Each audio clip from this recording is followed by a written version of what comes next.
Hi all, എങ്ങനെയാണ് നമുക്ക് Node.jsൽ authentication create ചെയ്യുക എന്നുള്ളതാണ് ഈ വീഡിയോയിലൂടെ ഞാൻ നിങ്ങൾക്ക് കാണിച്ചു തരാൻ പോകുന്നത്. എങ്ങനെയാണ് നമുക്ക് JWT ടോക്കൺസ് Node.jsൽ യൂസ് ചെയ്യുക എന്നുള്ളതാണ് ഈ ഒരു വീഡിയോയിലൂടെ ഞാൻ നിങ്ങൾക്ക് എക്സ്പ്ലെയിൻ ചെയ്ത് തരാൻ പോകുന്നത്. ഇതിൽ നമ്മൾ ആദ്യം തന്നെ നമുക്ക് വേണ്ടത് എന്ത് ചെയ്യാം, നമുക്ക് ബേസിക് ആയിട്ടുള്ള ഒരു എക്സ്പ്രസ് പ്രൊജക്റ്റ് ക്രിയേറ്റ് ചെയ്യാം. അതിനായിട്ട് ഞാൻ npm init-y എന്ന് കൊടുക്കുന്നു. ഇനി നെക്സ്റ്റ് നമുക്ക് എക്സ്പ്രസ് ഇൻസ്റ്റാൾ ചെയ്യാം, npm install express. അതോടൊപ്പം തന്നെ ഞാൻ മോങ്കൂസ് യൂസ് ചെയ്യുന്നുണ്ട് ഡാറ്റാബേസിന് വേണ്ടിയിട്ട്. അപ്പോൾ ഞാൻ മോങ്കൂസും കൂടി ഇൻസ്റ്റാൾ ചെയ്യുന്നുണ്ട്. പിന്നെ തീർച്ചയായിട്ടും നിങ്ങൾക്ക് JSON വെബ് ടോക്കണും കൂടി യൂസ് ചെയ്യേണ്ടി വരും. അപ്പോൾ JSON വെബ് ടോക്കൺ കൊടുക്കുക. പിന്നെ പാസ്വേഡിന് നമ്മൾ അത് എൻക്രിപ്റ്റ് ചെയ്യാൻ വേണ്ടിയിട്ട് നമ്മൾ bcrypt.js എന്ന് പറഞ്ഞിട്ടുള്ള ഒരു പാക്കേജും കൂടി യൂസ് ചെയ്യുന്നുണ്ട്. അപ്പോൾ അതും കൂടി കൊടുക്കുന്നുണ്ട്. ഇനി നമുക്ക് .env ലൈബ്രറിയും കൂടി ഒന്ന് ഇൻസ്റ്റാൾ ചെയ്യാം. സോ .envയും കൂടി ഞാൻ npm പാക്കേജ് ഇൻസ്റ്റാൾ ചെയ്യുന്നുണ്ട്. ജസ്റ്റ് എന്തോ എറർ വന്നിട്ടുണ്ട്, ഒന്നും കൂടി ഇൻസ്റ്റാൾ കൊടുക്കുന്നുണ്ട്. എൻ്റെ നെറ്റ്വർക്ക് ഇഷ്യൂ ആയിരുന്നു അത്. ഓക്കെ, നമ്മൾ പാക്കേജ് ഇൻസ്റ്റാൾ ചെയ്തിട്ടുണ്ട് കുറച്ച് npm പാക്കേജസ്. ഇനി നമുക്ക് Node.1 കൂടി ഇൻസ്റ്റാൾ ചെയ്യുന്നുണ്ട്. അതോടെ ഞാൻ npm install -save -dev Node.1 എന്ന് കൊടുക്കുകയാണ്. Node.1 ഇപ്പോൾ ഡെവ് ഡിപ്പെൻഡൻസി ഇൻസ്റ്റാൾ ആവും. ഓക്കെ, ഇനി ഞാനിവിടെ ഒരു app.js എന്നൊരു ഫയൽ ക്രിയേറ്റ് ചെയ്യുന്നുണ്ട്. നമുക്ക് പാക്കേജ് .jsonൽ പോയിട്ട് നമുക്ക് സ്റ്റാർട്ട് സ്ക്രിപ്റ്റ് കൊടുക്കാം. സ്റ്റാർട്ട് ഒബ്വിയസ്ലി നോഡ് app.js ആയിരിക്കും. നോഡ് app.js ആൻഡ് നമുക്ക് ഡെവ് കൊടുത്ത് നോക്കാം. നിങ്ങൾക്ക് ഇഷ്ടമുള്ള പേര് കൊടുക്കാം കേട്ടോ. അവിടെ ഞാനിപ്പോൾ ഡെവ് എന്ന് കൊടുക്കുന്നു. ജസ്റ്റ് Node.1 app.js എന്ന് കൊടുക്കുന്നുണ്ട്. സോ npm റൺ ഡെവ് അടിക്കുന്ന ടൈമിൽ ഓട്ടോമാറ്റിക്കലി Node.1 റൺ ആയിക്കോളും. ഇനി നമ്മൾ എല്ലാ പ്രൊജക്ട്സിനും ചെയ്യുന്ന പോലെ തന്നെ നമുക്കിവിടെ എന്ത് ചെയ്യണം, എക്സ്പ്രസ് ഇനീഷ്യലൈസ് ചെയ്യാനുള്ള സെർവർ റൺ ചെയ്യാനുള്ള കാര്യങ്ങളൊക്കെ ചെയ്യണം. അപ്പോൾ അതിനായിട്ട് ഞാനിവിടെ ആദ്യം തന്നെ const express assign require express, ഇനി കോൺസ്റ്റ് .envയും കൂടി നമുക്ക് വിളിക്കാം. .env assign require .env. ഈ .env എന്തിനാണ് യൂസ് ചെയ്യുന്നതെന്നുള്ളത് ഞാൻ കുറച്ച് കഴിഞ്ഞ് കാണിച്ചു തരാം. നമുക്ക് കുറച്ച് എൻവിറോൺമെൻറ്റ് വേരിയബിൾസ് ഇവിടെ സ്റ്റോർ ചെയ്യാനുണ്ട്. എന്നിട്ട് .env.config എന്ന് കൊടുക്കാം. ഓർ നമുക്ക് ഡയറക്റ്റ്ലി റിക്വയർ .env.config എന്ന് കൊടുക്കാം കേട്ടോ. നമ്മൾ കഴിഞ്ഞ വീഡിയോയിൽ ചെയ്ത പോലെ തന്നെ ഇത് ഇങ്ങനെയും കൊടുക്കാം, അത്രയേ ഉള്ളൂ. ഇനി നമുക്ക് ഇമ്പോർട്ടൻ്റ് ആയിട്ടുള്ളത് നമ്മുടെ കോൺസ്റ്റ് ആപ്പാണ്. എക്സ്പ്രസ് ഇൻസ്റ്റൻസ് നമുക്ക് ഓപ്പൺ ചെയ്യണം. സോ അത് നമ്മൾ ചെയ്തിട്ടുണ്ട്. ഇനി നമുക്ക് ചെയ്യേണ്ടതെന്ന് വയ്ക്കുകയാണെങ്കിൽ നമ്മുടെ സെർവർ നമുക്ക് സ്റ്റാർട്ട് ചെയ്യണം. അതിൽ നമുക്ക് ആദ്യം കോൺസ്റ്റ് പോർട്ട് അസൈൻ, സപ്പോസ് നമ്മുടെ process.envയിൽ നമുക്കൊരു പോർട്ട് ഉണ്ട് എന്ന് നമുക്കൊന്ന് സങ്കല്പിക്കാം. ആ ഒരു പോർട്ട് ഇല്ല എന്നുണ്ടെങ്കിൽ നമുക്ക് എന്ത് ചെയ്യാം, നമുക്ക് 5000 റൺ ചെയ്യാനായിട്ട് പറയാം. ഓക്കെ, സോ ഇപ്പോൾ നിങ്ങൾക്ക് മനസ്സിലായിട്ടുണ്ടാവും എന്തിനാണ് നമ്മൾ .env യൂസ് ചെയ്യുന്നതെന്നുള്ളത്. സോ .env പോർട്ടിന് വേണ്ടി മാത്രമല്ല, വേറെ കുറച്ച് വേരിയബിൾസും കൂടി നമുക്ക് സ്റ്റോർ ചെയ്യാനുണ്ട്. ഞാനിവിടെ 3000 എന്ന് കൊടുക്കാം.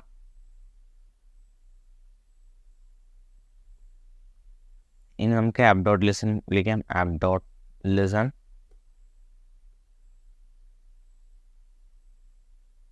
പോർട്ട്, ഇനി കൺസോൾ ലോഗ് ചെയ്യാം. console.log server is listening on port. Okay, ഞാൻ വേണമെങ്കിൽ ഇത് കുറച്ചും കൂടി വലുതാക്കാം. സോ കുറച്ചും കൂടി നിങ്ങൾക്ക് ബെറ്ററായിട്ട് വ്യൂ ചെയ്യാൻ പറ്റും. ഇനി നമുക്കിതൊന്ന് റൺ ചെയ്ത് നോക്കാം. അപ്പോൾ നമുക്ക് npm റൺ ഡെവ് എന്ന് കൊടുത്താൽ മതി.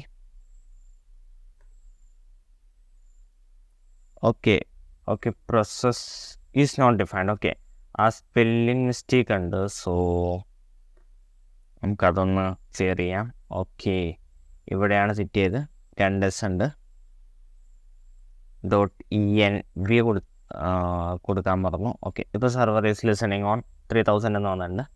ഇതേപോലെ എറേഴ്സൊക്കെ വരികയാണെന്നുണ്ടെങ്കിൽ നമുക്ക് നമ്മുടെ ടെർമിനൽ നോക്കിയിട്ട് നമുക്ക് അത് കറക്റ്റ് 6 ചെയ്യാനായിട്ട് പറ്റും. ഇനി നമുക്ക് ടെസ്റ്റ് ചെയ്യാൻ വേണ്ടിയിട്ടൊരു റൗട്ട് കൊടുക്കാം. app.use app.get. Okay, middle wear അല്ല, app.get. നമ്മൾ app.get കൊടുത്തിട്ടുണ്ട്. അതിനുള്ളിൽ നമ്മൾ സ്ലാഷ് റൗട്ടിലേക്ക് പോവുകയാണെന്നുണ്ടെങ്കിൽ നമുക്ക് ഇതിനുള്ളിൽ ആദ്യം request.response വിളിക്കണം. അതിനുശേഷം ഇതിൻ്റെ ഉള്ളിൽ response.send നമുക്ക് വേണമെങ്കിൽ ഹലോ വേൾഡ് അങ്ങനെ കൊടുക്കാം. Hello world. ഇനി നമുക്കിവിടെ പോസ്റ്റ്മാൻ ഓപ്പൺ ചെയ്യാനായിട്ടുണ്ട്. ഓക്കെ, നമുക്കിവിടെ 3000 കൊടുക്കാം. ഓക്കെ, ഹലോ വേൾഡ് എന്ന് കിട്ടിയിട്ടുണ്ട്. ഒരു ഗെറ്റ് റിക്വസ്റ്റ് ആണിത്. ഓക്കെ, ഇത് സക്സസ്ഫുള്ളി റൺ ചെയ്യുന്നുണ്ട്. ഇനി നമുക്കൊരു കാര്യം ചെയ്യാം. ഒതൻറ്റിക്കേഷന് വേണ്ടിയിട്ട് നമുക്കൊരു പുതിയൊരു റൗട്ട് ഫോൾഡർ ക്രിയേറ്റ് ചെയ്യാം. അപ്പോൾ ഞാനിവിടെ റൗട്ട് ഫോൾഡർ ക്രിയേറ്റ് ചെയ്യാം. അതിന് മുമ്പ് നമുക്കൊരു മോഡൽസ് അല്ല, നമുക്ക് ആദ്യം നമ്മുടെ ഡാറ്റാബേസ് കണക്ട് ചെയ്യാം. അതായിരിക്കും നല്ലത്. അപ്പോൾ ഞാനിവിടെ കോൺഫിഗ് എന്ന് പറഞ്ഞിട്ടുള്ള ഒരു ഫോൾഡർ ക്രിയേറ്റ് ചെയ്തിട്ടുണ്ട്. അതിനുള്ളിൽ ഞാൻ db.js എന്ന് പറഞ്ഞിട്ടുള്ളൊരു ഫയല് വിളിച്ചിട്ടുണ്ട്. ഇനി ഇതിനുള്ളിൽ നമുക്ക് നമ്മുടെ മോങ്കൂസിനെ നമുക്ക് റിക്വയർ ചെയ്യാം. Const mongoose assign require mongoose. വീണ്ടും നമുക്ക് എന്ത് ചെയ്യാം, നമ്മുടെ .envനെ വിളിക്കാം. const.env assign require .env. അതിനുശേഷം .env.config കൊടുക്കുന്നു. Okay, yes. ഇനി നമുക്കൊരു ഫങ്ഷൻ ക്രിയേറ്റ് ചെയ്യണം. സോ ഞാനിവിടെ കോൺസ്റ്റ് അതിനെ കണക്ട് db എന്നാണ് കൊടുക്കുന്നത്. കണക്ട് ഡാറ്റാബേസ് അസൈൻ ഫങ്ഷൻ കൊടുക്കുന്നു. നമ്മൾ ഫങ്ഷനെ വിളിക്കുകയാണ്. നമുക്ക് ട്രൈ ക്യാച്ച് ബ്ലോക്ക് കൊടുക്കുകയായിരിക്കും ഏറ്റവും best. So let's do like that. Try catch. Okay, error ആണെന്നുണ്ടെങ്കിൽ എന്ത് ചെയ്യുക, നമുക്ക് console.errorൽ എറർ മെസ്സേജ് പ്രിൻറ്റ് ചെയ്യാം. console.error.message കൊടുക്കാം. error.message. ഓക്കെ, അതോടൊപ്പം തന്നെ നിങ്ങൾക്ക് വേണമെന്നുണ്ടെങ്കിൽ process.exit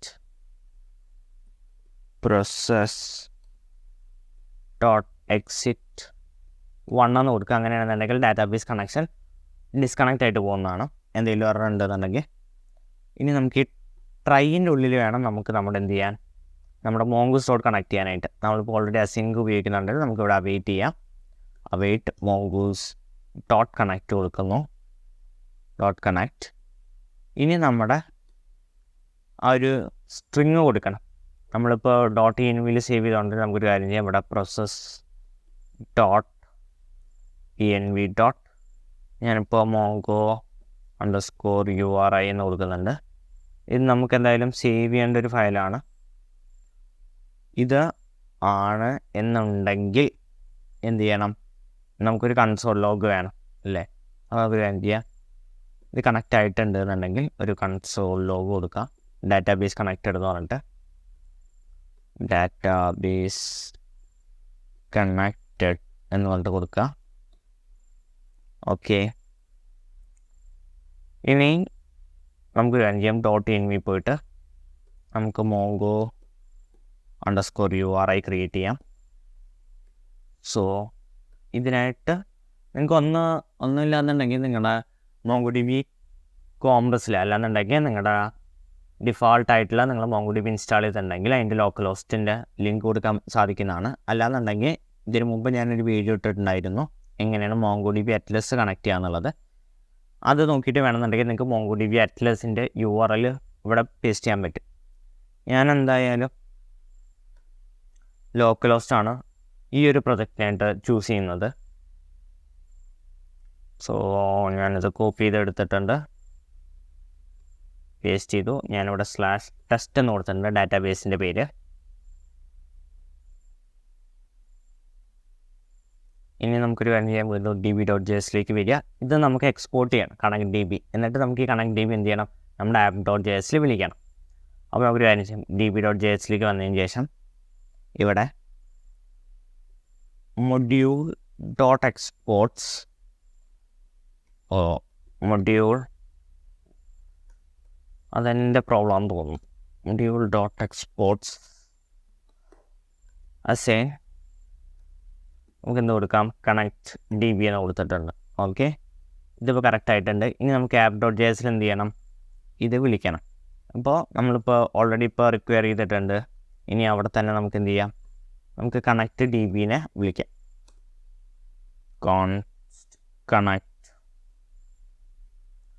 connect db as require connect db. Sorry, നമ്മൾ ഏതാണ് കോൺഫിഗിലേക്ക് പോകണം, കോൺഫിഗ് ഫോൾഡറിൽ അതിൽ db. ഓക്കെ, ഇനി നമുക്ക് എന്ത് ചെയ്യണം, ഈ കണക്ട് dbനെ തന്നെ വിളിക്കണം. സോ നമുക്കൊരു കാര്യം ചെയ്യാം, ആപ്പ് കഴിഞ്ഞതിന് ശേഷം നമുക്ക് എന്ത് ചെയ്യാം, കണക്ട് db വിളിക്കാം. സോ ഞാൻ കണക്ട് db വിളിച്ചിട്ടുണ്ട്. ഇനി നമുക്കൊന്ന് പതിയെ ഇതൊന്ന് ചെക്ക് ചെയ്ത് നോക്കാം. Yes, database connected. അപ്പോൾ ഡാറ്റാബേസും കണക്റ്റ് ആയിട്ടുണ്ട്, അതും സക്സസ്ഫുൾ ആയിട്ടുണ്ട്. സോ ഏകദേശം നമ്മളിപ്പോൾ ഒരു ചെറിയ സെറ്റപ്പ് ചെയ്തിട്ടുണ്ട്. ഇനി നമുക്കൊരു കാര്യം ചെയ്യാം, ഒരു യൂസർ മോഡൽ ക്രിയേറ്റ് ചെയ്യാം. അപ്പോൾ അതിനായിട്ട് ഞാനിവിടെ യൂസർ മോഡൽ ക്രിയേറ്റ് ചെയ്യണം. അത് ഞാൻ ഇവിടെ മോഡൽസ് എന്ന് പറഞ്ഞിട്ടൊരു ഫോൾഡർ ക്രിയേറ്റ് ചെയ്യുന്നുണ്ട്. അതിൽ ഞാൻ user.js ക്രിയേറ്റ് ചെയ്യുന്നുണ്ട്. user.jsൽ മുന്നേ നമുക്ക് എന്ത് ചെയ്യണം, മോഗൂസിനെ വിളിക്കണം. സോ കോൺസ്റ്റ് മോഗൂസ് സെയിൻ റിക്വയർ, ഇതിനെ ക്ലോസ് ചെയ്യാം. ഓക്കെ, യാ assign require mongoose. ഇനി നമുക്ക് യൂസർ സ്കീമ ഡിസൈൻ ചെയ്യാം. Const user schema. Okay, basically ഞാൻ ചെയ്യാവുന്ന പ്രൊജക്റ്റ് ഒന്ന് എക്സ്പ്ലെയിൻ ചെയ്യാം. ഞാൻ ഉദ്ദേശിക്കുന്നതെന്ന് വയ്ക്കുകയാണെങ്കിൽ നമ്മുടെ ഇമെയിൽ ഐ ഡിയും പാസ്വേഡും കൊടുത്ത് നമുക്ക് രജിസ്റ്റർ ചെയ്യാനും അതേപോലെ തന്നെ ലോഗിൻ ചെയ്യാനും സാധിക്കും. ആ ലോഗിൻ ചെയ്തതിന് ശേഷം നമുക്കൊരു കാര്യം ചെയ്യാം, ഒരു പ്രൊട്ടക്റ്റഡ് ആയിട്ടുള്ള റൗട്ട് കൂടി ക്രിയേറ്റ് ചെയ്യാം. ആ പ്രൊട്ടക്റ്റഡ് റൗട്ടിലേക്ക് പോകണമെന്നുണ്ടെങ്കിൽ നമ്മൾ ലോഗിൻ ആയിരിക്കണം. ഓക്കെ, അതാണ് ബേസിക്കലി ഞാൻ ഉദ്ദേശിക്കുന്ന ഒരു സ്ട്രക്ചർ. സോ അതിനെ ബേസ് ചെയ്തുകൊണ്ട് നമുക്കൊരു മോഗൂസ് സ്കീമ ക്രിയേറ്റ് ചെയ്യണം. സോ ന്യൂ mongoose.schema കൊടുക്കുക. ഇതിനുള്ളിൽ നമുക്ക് എന്ത് ചെയ്യണം, നമ്മുടെ സ്കീമ ഡിഫൈൻ ചെയ്യണം. ഇവിടെ നെയിം കൊടുത്തിട്ടുണ്ട്. നമുക്ക് നെയിമും ഇമെയിലും പാസ്വേഡും മാത്രം മതി. വേണമെന്നുണ്ടെങ്കിൽ കൂടുതൽ ഫീൽഡ്സൊക്കെ നിങ്ങൾക്ക് കൊടുക്കാവുന്നതാണ്. നിങ്ങൾക്ക് താല്പര്യം ഉണ്ടെന്നുണ്ടെങ്കിൽ കൂടുതൽ ഫീൽഡ്സൊക്കെ കൊടുത്തതിന് ശേഷം നിങ്ങൾക്ക് ക്രിയേറ്റ് ചെയ്യാം. അല്ലാന്നുണ്ടെങ്കിൽ നിങ്ങൾക്ക് ഈ ഒരു പ്രൊജക്റ്റ് ജസ്റ്റ് ഒന്ന് ഇൻസ്പിറേഷൻ എടുത്തതിന് ശേഷം നിങ്ങളുടേതായിട്ടുള്ള രീതിയിൽ നിങ്ങൾക്ക് ഇത് ഫുള്ളി മോഡിഫൈ ചെയ്യാനായിട്ട് സാധിക്കുന്നതാണ്. എനിവേ ഞാനിവിടെ റിക്വയർഡ് ട്രൂ കൊടുക്കുന്നുണ്ട്. നമുക്ക് എല്ലാ ഫീൽഡും എന്തായാലും റിക്വയർ ചെയ്യാം, മാൻഡേറ്ററി ആക്കി വയ്ക്കാം. അതുകൊണ്ടാണ് നമ്മളിവിടെ റിക്വയർഡ് ട്രൂ എന്ന് കൊടുക്കുന്നത്. ഇനി ഇമെയിലിൻ്റെ അവിടെ നമുക്ക് എന്ത് ചെയ്യാം, ഇമെയിൽ ടൈപ്പ് എന്ത് ചെയ്യാം, സ്ട്രിങ് എന്ന് കൊടുക്കാം. റിക്വയർഡ് ട്രൂ കൊടുത്തിട്ടുണ്ട്. ഇനി നമുക്ക് പാസ്വേഡ് വേണം. പാസ്വേഡ് കൊടുത്തു. അതും ടൈപ്പ് എന്താണ്, നമുക്ക് സ്ട്രിങ് എന്ന് തന്നെ വയ്ക്കാം. സ്ട്രിങ് എന്നിട്ട് റിക്വയർഡ് അത് ട്രൂ. ഓക്കെ, ഇനി നമുക്ക് ഇതൊന്ന് എക്സ്പോർട്ട് ചെയ്യണം. So module.exports as a mongoose.model. ഇനി മോഡലിന് ഒരു പേര് കൊടുക്കുക. ഞാനിവിടെ യൂസർ എന്നാണ് മോഡലിന് പേര് കൊടുക്കുന്നത്. ഈ യൂസർ സ്കീമാണ്. സോ നമ്മൾ യൂസർ സ്കീമ എന്ന് മെൻഷൻ ചെയ്യുന്നു. Everything study. ഓക്കെ, നമുക്ക് വേണമെങ്കിൽ വേറൊരു കാര്യം കൂടി ചെയ്യട്ടെ. ഇവിടെ ഇമെയിൽ കൊടുക്കാൻ നേരത്ത് നമുക്ക് വേണമെന്നുണ്ടെങ്കിൽ ഇവിടെ ഒരു യുണിക്ക് എന്ന് പറഞ്ഞിട്ടുള്ളൊരു കീവേഡ് കൂടി കൊടുക്കുക. അങ്ങനെയാണെങ്കിൽ നമുക്ക് യുണിക്കാണോ എന്ന് ചെക്ക് ചെയ്യാൻ വേണ്ടിയിട്ട് അത് ഞാനിവിടെ ട്രൂ എന്ന് കൊടുക്കുന്നുണ്ട്. Okay, done. ഐ തിങ്ക് ഈ ഒരു വീഡിയോ ഇവിടെ വെച്ചിട്ട് ഞാൻ സ്റ്റോപ്പ് ചെയ്യാണ്. വൈ എന്ന് ചോദിക്കുകയാണെന്നുണ്ടെങ്കിൽ നമുക്കിത് പാർട്ടായിട്ട് ചെയ്യാം. കാരണം ഒറ്റ വീഡിയോയിൽ തന്നെ ആകുമ്പോൾ ചിലപ്പോൾ നിങ്ങൾക്കിത് കാണുമ്പോഴും കുറച്ച് ബുദ്ധിമുട്ടായിരിക്കും. സോ ഈ ഒരു വീഡിയോ ഞാൻ ഇവിടെ വെച്ച് എൻഡ് ചെയ്യാണ്. നമുക്ക് നെക്സ്റ്റ് പാർട്ടിൽ നമുക്ക് ഇതിൻ്റെ റൗട്ട്സ് ക്രിയേറ്റ് ചെയ്യുന്നതും ഒതൻറ്റിക്കേഷൻ്റെ കാര്യങ്ങളും അപ്പോൾ ഞാൻ കാണിച്ചു തരാം.